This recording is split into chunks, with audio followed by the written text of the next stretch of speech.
Good evening, you are listening to 6CBA World Radio 95.3 FM. We have a special guest tonight, Mark de Mori, heavyweight boxer, originally from Perth, but signed to Don King to fight in the USA. He was in the USA, had a few fights, came back home. Exciting interview. It's going to be an exciting one. Yeah. We're going to have a lot of punchlines.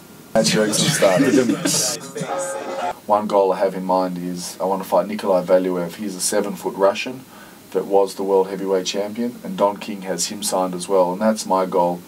I don't know, maybe it brings out some kind of animal in me or killer instinct, but when you're fighting a 7-foot guy, and people that don't know boxing, they all expect me to lose just because of the size of the guy. It looks like I'm fighting King Kong.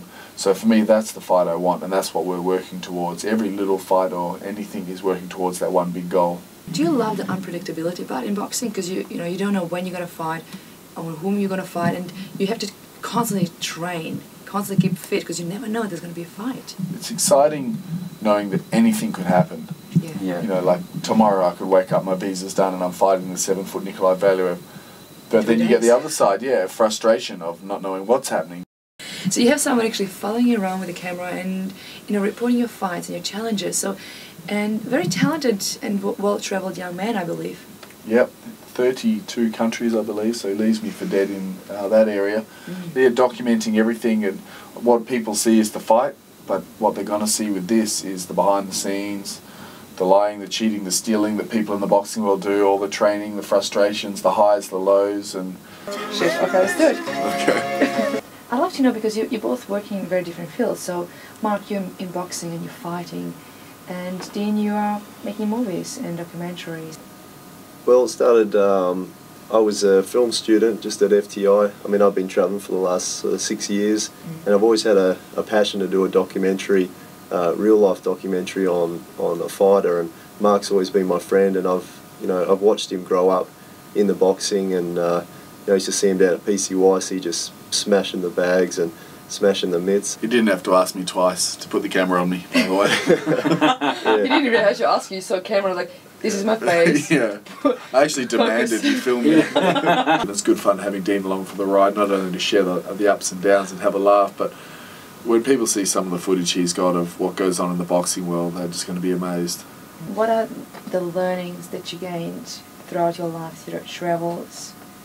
Just people take life, I think, too seriously, and I think a lot of people out there aren't doing what they really want to do. So I've always loved movies, and I've always loved creating things and being sort of independent and that. So documentary for me was something where it was sort of a good road for me to go down. It's real life stuff, and I think you can sort of get real stories out there and without trying to make someone act. For me, I think it's just a real story, it's a real movie and that. So whether it's going to end up him world champion or whether he's just broken brain damage. Broken brain damage is another another good possibility. Yeah. So I started off as sort of this backyard boxer that was training at his dad's house and learned, he teaches himself on YouTube and studies different fighters and stuff. So he's really everything that's missing from a boxer is a support team around him. Just being over in America, I was starting to see all the stuff that Mark's been going through for the last 2 or 3 years, where people have been stuffing him around. At one point, we were just down and out. We both didn't have any money or anything like that, and when I gave some footage over to HBO, and they gave us some tickets to go over to New Jersey, and they bought all my editing equipment and stuff like that. Just that was a real high point for us, and just to see Mark's attitude change towards it, it sort of gave us a bit of a kick and a bit more drive. So we headed down to Florida, and we said, let's go to the base of where it's all happening. That's Don King's office, and let's go knock on his door.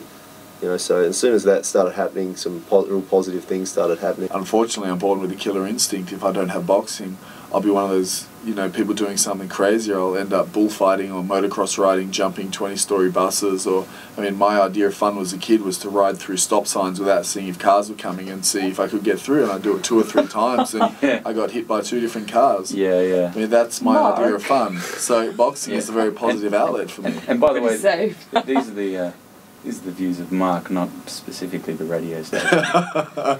Or anyone. Yeah, kids, don't try this at home.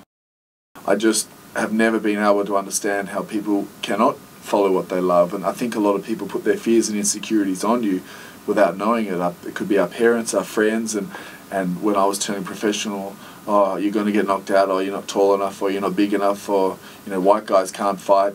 The amount of things I got told, yeah. but these weren't my fears, they were their fears. You know, I didn't have these fears because to me, I would rather get knocked out doing what I love than, like I say, get a soul-destroying job that you turn up to every day because you get good superannuation and holiday pay. You know, it's more dangerous for me than getting in the ring and fighting a 7-foot giant. Yeah. At least with my boxing or Dean's filmmaking, there's a chance of winning. If it does go wrong, you've just got a great story to tell. And even better if someone's filming it. You got to document it. They're the kind of people too in those jobs that look at someone who's doing what they like and they go, oh, you're so lucky, you know, but they don't realise that they've got that opportunity too to go and do what they want. So you weren't lucky when you had a bat bite infested rabies neck stuck in Mexico. Yeah. I wasn't lucky when I was about flat that. on my face. Yeah. Right now we are living our dream, and it's just an amazing feeling to be knowing we're doing what we've wanted to do for so long, and we're leaving February 1, it looks like, back to Florida, and I can't wait. I mean, keep watching the videos because it's only going to get funnier and stupider, and in between all that I'm going to be knocking some people out. Mark Mori, Dean Kennedy from Kennedy Boy Production on on Facebook and on YouTube. Just Google Mark Mori and Dean Kennedy and watch their interesting clips and what people do to have the clips interesting. Right, Mark? And look out for the pictures and the clips from the interview tonight and the interesting outfit I've ended up in. No! You can't do that! You're listening to 6 EBA Moonlight Sessions